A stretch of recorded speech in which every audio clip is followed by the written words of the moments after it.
Lalu ada apa dengan kurma? Kenapa berbuka puasa ini dianjurkan untuk memulainya dengan kurma dan air putih?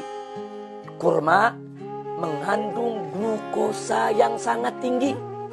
Sementara lambung kita setelah seharian berpuasa tidak mendapatkan suplai makanan maupun minuman, itu terjadi pengerutan. Bahkan jalan-jalan darah kita mulai tidak lancar. Nah, ketika itu, manakala perut itu ingin kembali dinormalkan, ketika perut itu ingin disuplai makan makanan yang berat, maka lambung tadi tidak boleh dikagetkan dengan makanan yang berat. Untuk itu dirangsang terlebih dahulu. Bagaimana cara merangsangnya? Dengan memakan kurma. Karena glukosa yang dikandung kurma itu akan merangsang lambung untuk kembali normal agar siap untuk mencerna makanan. Bukan di situ saja, didorong dengan air putih. Ada apa dengan air putih? Air putih untuk mempercepat sirkulasi daripada glukosa tersebut di dalam tubuh dan di dalam darah. Sehingga darah yang semula yaitu mulai tidak lancar karena seharian kita tidak makan, tidak minum, segera mendapatkan suplai glukosa. Begitu juga lambung yang mulai mengerut karena menahan lapar sejak pagi. Maka begitu mendapat suplai glukosa tadi, dia mulai kembali secara perlahan, yaitu menjadi normal, hilang kerutannya, darah juga mulai terbuka, sehingga siap untuk mendapatkan suplai makanan yang berat. Subhanallah. Jadi kenapa Nabi makan korma terlebih dahulu? Ternyata di dalam korma ada glukosa yang bisa menormalkan kembali daripada lambung, begitu juga melancarkan jalan darah. Kenapa harus didorong dengan air putih? Untuk mempercepat sirkulasi, yaitu glukosa tadi di dalam tubuh maupun di dalam darah seseorang.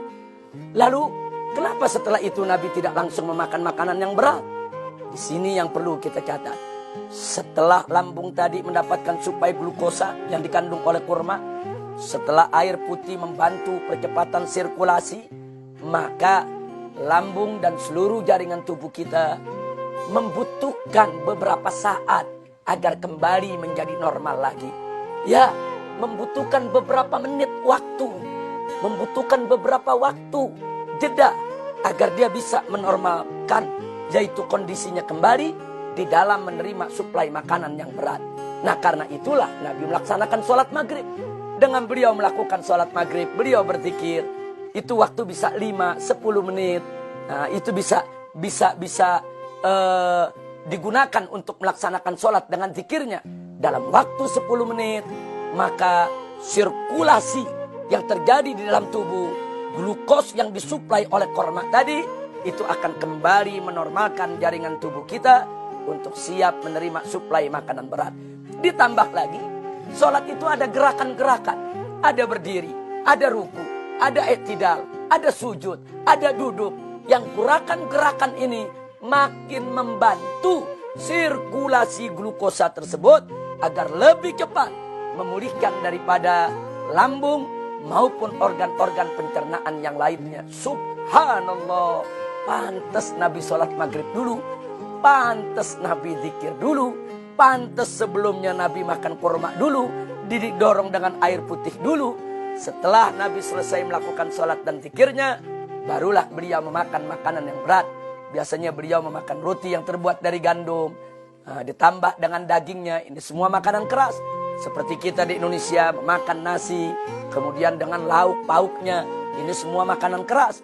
Jangan langsung kita makan makanan yang keras ketika kita berbuka puasa. Beri kesempatan kepada lambung untuk menyesuaikan diri. Beri kesempatan kepada organ pencernaan untuk mempersiapkan diri di dalam menerima daripada suplai makanan berat. Caranya, ikuti cara berbuka Nabi kita Muhammad SAW. 1. Segerakan berbuka. 2. Baca basmalah dan doa. 3. Jangan lupa makan korma dan minum air putihnya. 4. Setelah itu sholat maghrib dan zikirnya. 5. Barulah memakan makanan yang berat.